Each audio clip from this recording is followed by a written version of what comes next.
ఈ ప్రపంచంలో మనం ఎవరికైనా ఒక 10,000 రూపాయలు ఇవ్వాల్సి ఉంటే ఇంకో 10,000 ఏదైనా ఎమర్జెన్సీ అయినా కూడా ఇవ్వడు.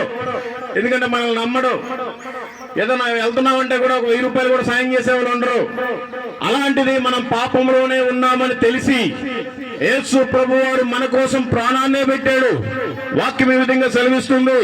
రోమిలికి రాసిన పత్రిక 5వ అధ్యాయం 8వ వచనం, దేవుడు మన ఎడల తన ప్రేమను వెల్లడిపరుచున్నాడు. ఎట్లనగా మనం ఇంకనూ పాపులమై ఉండగానే క్రీస్తు మన కొరకు చనిపోయెను అని వాక్యం సెలవిస్తుంది. దేవుడు ప్రేమమయుడు, ఆయనే సజీవుడు. మనల్ందరినీ నరకం నుండి తప్పించేది ఒక యేసు ప్రభువారు మాత్రమే. కాబట్టి మనం తెలుసుకోవాలి. అపోస్తల కార్యములు 2వ అధ్యాయం 21వ వచనం ఈ విధంగా సెలవిస్తుంది, ప్రభు నామమును బట్టి ప్రార్థన చేయు వారందరూ రక్షణ పొందుదురు అని దేవుడు చెప్పుచున్నాడు. నీకు నువ్వే విర్రవీగితే ఎవరు ఏమి చేయలేరు. యేసుక్రీస్తు అంటే ఒక కులానికి అంటగట్టే ప్రయత్నం చేయకూడదు, ఒక పల్లికి అంటగట్టే ప్రయత్నం చేయకూడదు.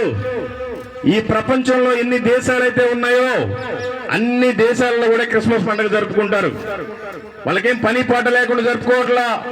ఆయనే నిజమైన దేవుడు అని వాళ్ళు గ్రహించారు. మనమేమో గ్రహించలేకపోతున్నాం.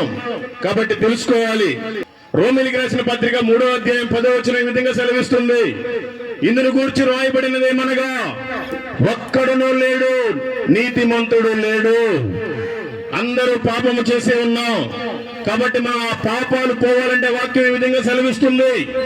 కాబట్టి ఆయన రక్తము వలన ఇప్పుడు మనం నీతిమంతులుగా తీర్చబడి మరింత నిశ్చయముగా ఆయన ద్వారా ఉగ్రత నుండి రక్షింపబడుదుము. కాబట్టి ఇప్పటికే ఎన్నో భూకంపాలు, ఎన్నో రోగాలు, ఎన్నో జబ్బులు, ఎన్నో వైరస్లు, ఎన్నో సునామీలు వస్తూ ఉన్నాయి. కాలము సంపూర్ణమై ఉన్నది. దేవుని రాజ్యం సమీపించి ఉన్నది. మీరంతా యేసు ప్రభు దేవుడిని నమ్మి బాప్తిసం పొందినట్లయితే మీరు నరకానికి వెళ్లకుండా స్వర్గానికి వెళ్లే అవకాశం ఉంది. లేదు మా బ్రతికింతే అనుకుంటే మీ ప్రయాణంలో నరకం తప్పదు. మనం బ్రతికినప్పుడే మనం తెలుసుకోవాలి.